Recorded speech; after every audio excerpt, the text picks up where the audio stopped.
semuanya, selamat datang di podcast The Rookies. Dan perkenalkan, gue Brilian Dimas Akbareza Purwadi, tapi panggil aja Dimas karena kepanjangan dan gue merasa gue tidak brilian.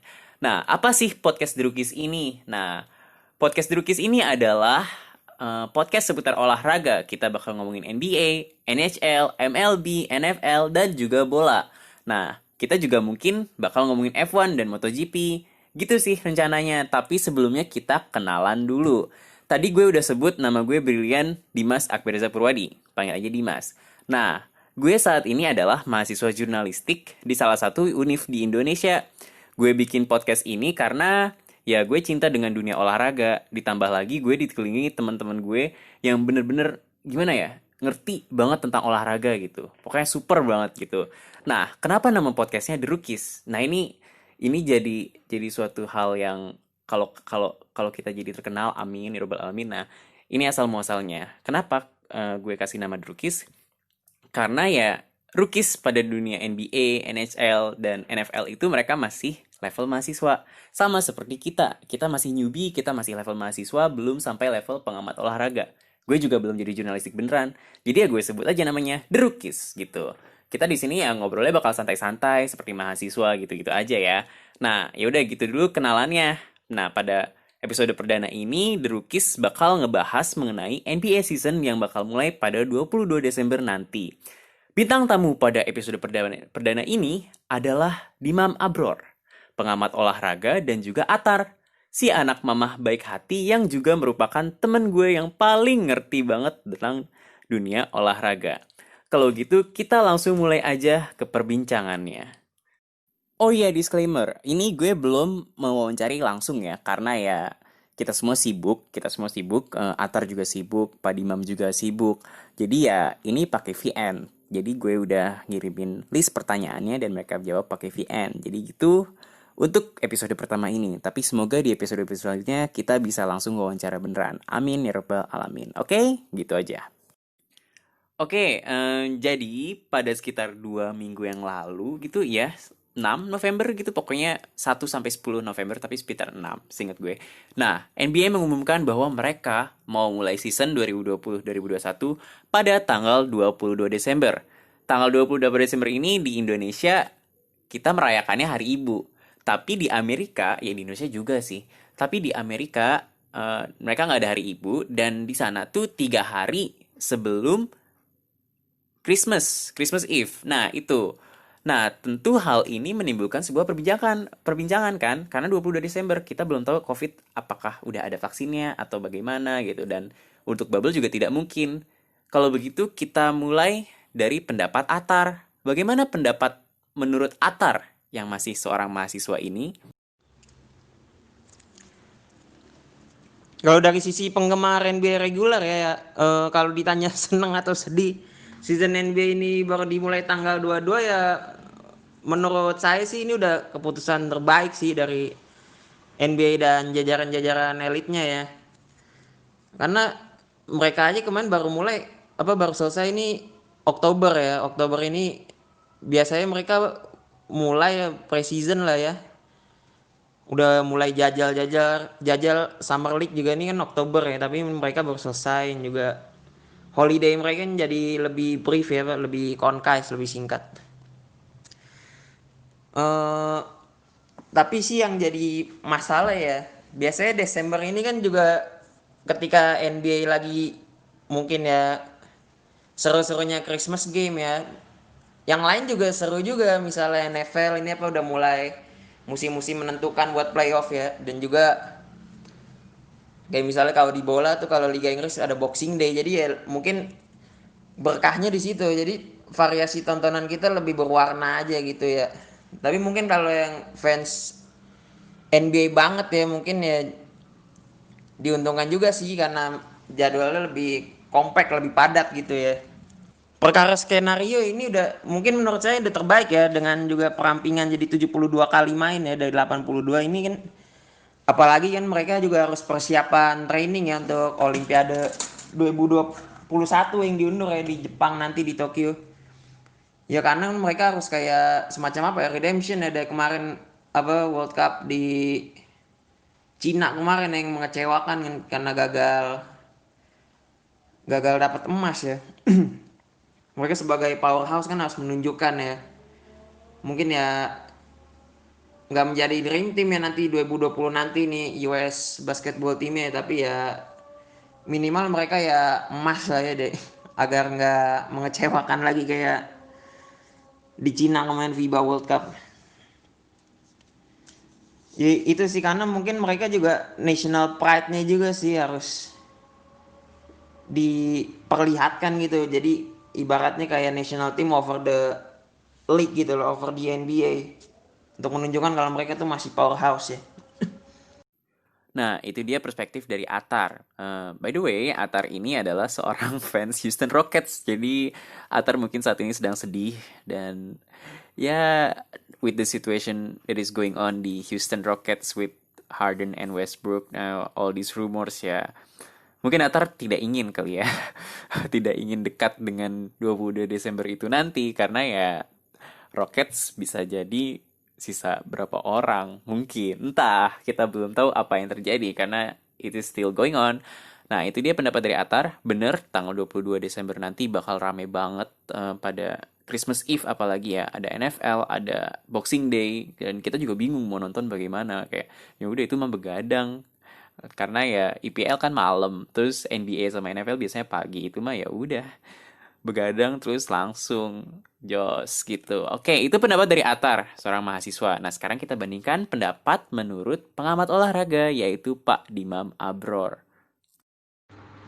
Ya, Dewan NBA dan Asosiasi Pemain kan memang sudah memutuskan bahwa kompetisi akan dimulai lagi untuk musim 2020-2021 itu 22 Desember. Tentu saja ini menimbulkan kontroversi ya, karena saya kira ini di seluruh dunia, bukan hanya di Amerika saja dan juga bukan terjadi pada olahraga bola basket saja, tapi seluruh olahraga termasuk tentu saja di Eropa sepak bola yang sangat terpengaruh oleh pandemi COVID-19. Nah, di Amerika juga NBA kita tahu sempat sejak Maret itu terpengaruh, terhenti, dan kemudian akhirnya jadwalnya sampai molor 4 bulan ya, dan baru selesai Oktober. Nah, Dewan NBA dan Asosiasi Pemain atau Player Association akhirnya memutuskan 22 Desember, dan ini memang penuh dengan kontroversi ya, karena masa jeda istirahat dari berakhirnya kompetisi dengan bergulirnya kembali kompetisi dianggap terlalu dekat, sehingga banyaklah pemain yang komplain ya, terutama yang kalau saya lihat di situs resmi NBA itu pemain-pemain seperti Andre Iguodala dari LA Lakers maupun Danny Green itu mengecam atau mengkritik keputusan ini karena jeda waktu yang pendek ini dikhawatirkan pemain tidak mempunyai istirahat yang cukup ya untuk memulihkan kondisi, dan juga tidak mempunyai waktu yang cukup untuk mempersiapkan diri, sehingga resiko paling utama tentu saja adalah resiko cedera. Ini yang paling dikhawatirkan oleh para pemain. Nah, itu apa kata Pak Dimam? Pak Dimam mengatakan bahwa betul, 71 hari itu ya bisa menimbulkan potensi cedera yang parah kepada para pemain gitu. Ditambah lagi kita ingat nanti ada Olympics 2021, jika pemain-pemain hebat kayak Kevin Durant, LeBron James gitu-gitu yang bakal kepanggil oleh timnas USA ya mereka nggak istirahat, mereka istirahat hanya 2 bulan. Dan mungkin bagi lo ya 2 bulan itu lebay banget sih, masa pemain NBA 2 bulan istirahat itu tetap lebih pengen lebih banyak lagi ya gimana ya men, karena ya mereka harus latihan dulu, harus fit into the system, gitu-gitu juga kan. Nah, ditambah lagi pada tanggal 22 Desember itu nanti, kita belum tahu dunia seperti apa. Apakah COVID masih ada? Apakah sudah ditemukan vaksin? Who knows, gitu kan. Nah, inilah apa menurut Pak Dimam mengenai hal tersebut. Catatan lainnya adalah bahwa ya soal penonton ini masih menjadi perdebatan juga. Kita tahu bahwa di Amerika, apalagi menurut saya ini ada kaitannya juga dengan perkembangan politik, di mana sudah hampir pasti Joe Biden dan Kamala Harris memenangkan Pilpres di Amerika. Nah, salah satu yang menjadi perhatian serius bagi Presiden baru Joe Biden nanti adalah penanganan COVID-19. Joe Biden sendiri sudah menegaskan dalam kampanyenya bahwa kalau dia menang, dia yang pertama dia akan lakukan adalah lockdown nasional.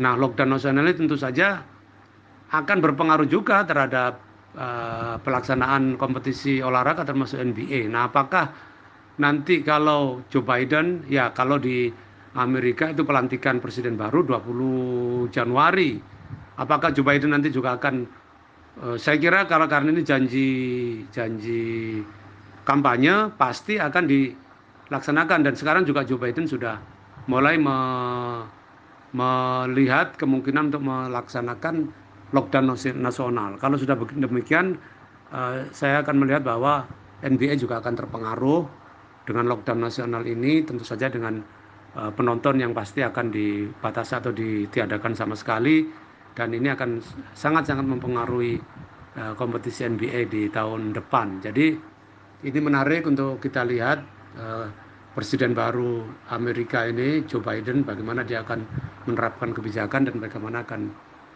mempengaruhi pelaksanaan kompetisi NBA di tahun 2021 mendatang. Seperti apa yang Pak Dimam katakan tadi, NBA 2021 bakal menarik banget nih, karena ya pemain tidak siap gitu, dan juga ya Amerikanya belum siap gitu. Jadi seperti bubble, tapi ya bakal lebih ekstrim gitu ya, karena ya nggak mungkin untuk melakukan bubble lagi. Mereka harus playing in the home games gitu. Bagaimana nantinya itu bakal menjadi menarik gitu. Nah, karena menarik ini dan unpredictable ini, akhirnya apapun bisa terjadi dalam satu season NBA ini.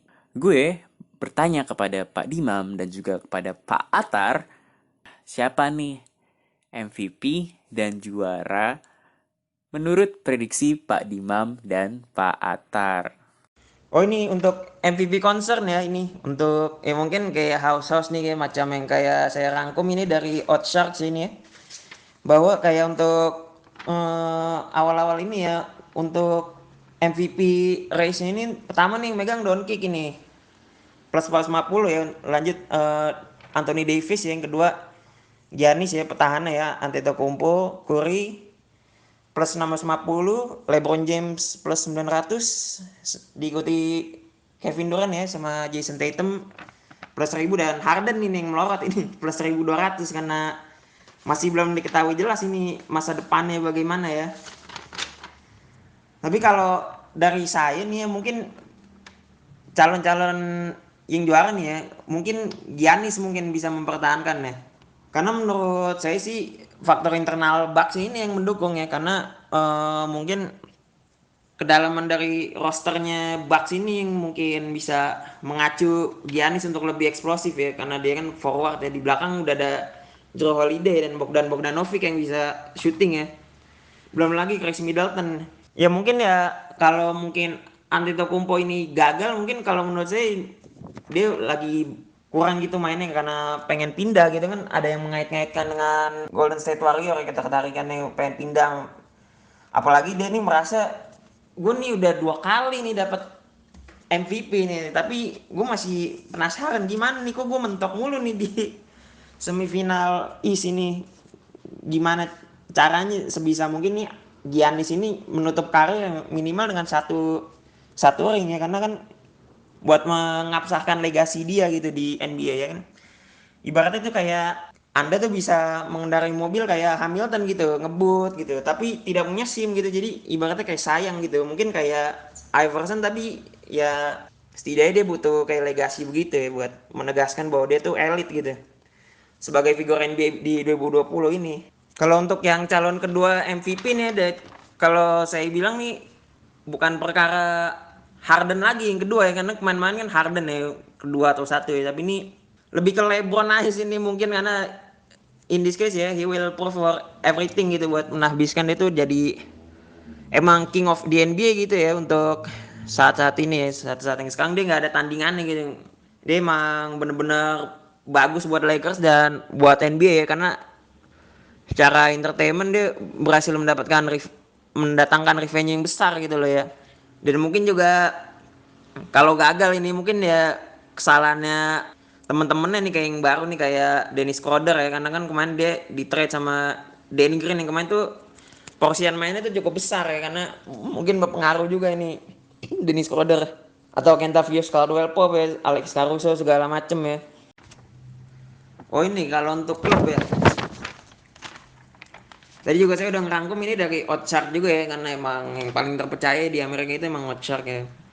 Lakers ini masih unggul ya untuk di West ya, plus 400, yang Clippers juga menguntit ya plus 50. Juga Denver ya, ini Denver tapi oddnya agak agak jauh juga ini 1.500 ya, diikuti dengan Dallas Mavericks juga dan Utah ya di level 2.000 dan 2.500. Dan juga kalau di East ini ada Bucks ya, Bucks unggul jauh nih dari Celtics nih ya, 550 banding 1.200 ya. Untuk ketiga Miami Heat dan apa Brooklyn Nets ini unggulan keempat ini kalau menurut Oddshark, ini unggulan main odd ya, main odd-oddan ya. Biasanya ini kalau di rumah taruhan ini biasanya diperhatikan ini untuk para petarung nih, supaya seberapa mana sih nanti saya untung nih kalau saya mempertaruhkan ini.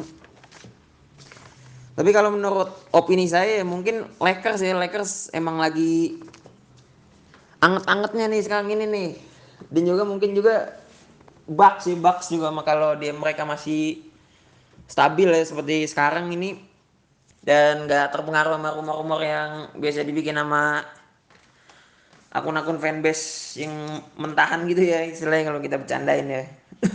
Tentang pindahan dia ke Lakers ya, mungkin ya mereka bisa berkonsentrasi gitu, minimal yang ngasih Giannis ini satu ring lah untuk menjaga legasi dia ya, apa kejayaan Giannis ini kan dia yang bakal digadang-gadang figur ya 2020 ini sama Zion Williamson ya mungkin, atau mungkin Luka Doncic ya. Kalau untuk isi mungkin pesaingnya Bucks itu paling dekat Celtics mungkin ada Jason Tatum ya sama Jalen Brown, itu duo J ya, sama Kemba Walker itu.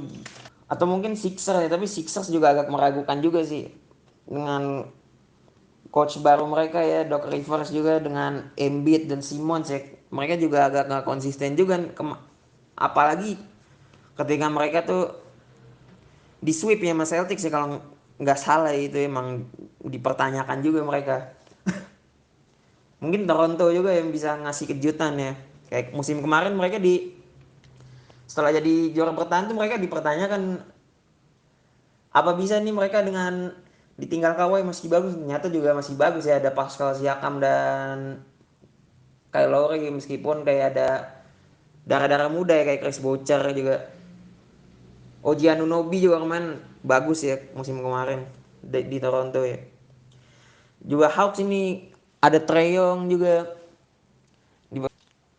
Dan juga buat hit juga nih, apa mereka masih sebagus musim kemarin ya dengan Tyler Hero dan Ken Robinson dan juga Bam Adebayo dan bosnya ya yang paling penting itu Jimmy Butler, apa masih bagus kayak musim kemarin atau enggak, apa masih ngotot atau enggak. Ini kalau kita melihat perkembangan terakhir dan juga di mana LA Lakers tetap menjadi juara. Kalau kita melihat di musim depan, saya masih melihat LA Lakers akan masih bisa mempertahankan dominasinya. Satu lagi catatan, bintang LA Lakers seperti LeBron James dengan jadwal yang demikian ketat ya, start 22 Desember, ada kemungkinan ini saya melihat beberapa informasi, LeBron James tidak akan mengikuti kompetisi, bisa jadi 1 bulan pertama bahkan dia akan istirahat. Ini juga tentu akan menjadi pertanyaan atau bahkan catatan tersendiri bagi para penggemar NBA, karena bagaimanapun LeBron James tetap menjadi bintang yang andal meskipun usianya sekarang sudah 35 tahun ya, tapi dia masih tetap, menurut saya tetap menjadi bintang lah. Dan bahkan kalau ada pertanyaan misalnya siapa yang akan menjadi MVP misalnya Most Valuable Player di musim depan, saya masih tetap menjagokan LeBron James. Meskipun ada tantangan baru ya, tentu saja ada pemain-pemain yang lebih muda seperti Giannis Antetokounmpo, tetapi saya memprediksi bahwa LeBron James masih tetap akan bisa mempertahankan prestasinya sebagai MVP atau Most Valuable Player.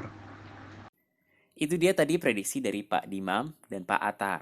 Pak Dimam memprediksi bahwa yang akan menjadi MVP adalah LeBron James dan yang menjadi juara adalah Lakers. Sementara menurut Atar, yang menjadi MVP adalah Giannis dan yang menjadi juara adalah Lakers. Nah, lalu bagaimana dengan gue? Gini guys, jadi gue ingin mengaku di episode pertama, gue adalah fans Lakers, oke? Gue tidak terlalu ngefans dengan LeBron James, tapi ya karena because he is the captain right now, gue lebih ke Kobe Bryant selama seumur hidup gue. Nah, tapi karena sekarang dia menjadi kapten dari Los Angeles Lakers, ya lo tau lah gue bakal memprediksi apa. Tapi ini beneran prediksi. Ini seoptimis-optimisnya gue dengan LA Lakers. Karena ya menurut gue Lakers akan juara. Gue yakin dengan hal itu dan gue makin senang ketika divalidasi oleh Pak Dimam, seorang pengamat olahraga gitu kan. Dan untuk MVP, gue masih kurang yakin untuk LeBron dan gue juga tidak yakin dengan Giannis. Gue lebih merasa antara Doncic atau Trae Young mereka akan eksplosif kalau mereka bisa membawa timnya ke playoffs. Itu sih prediksi dari gue. Nah, akan tetapi ada yang berbahaya banget nih. Ya seperti yang lo tahu dengan rumor yang beredar sekarang.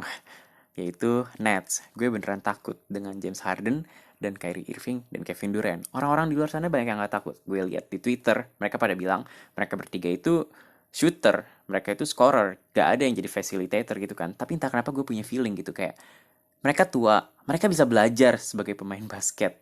Bukan berarti mereka akan terus seperti itu. Siapa tahu James Harden bisa jadi facilitator gitu kan.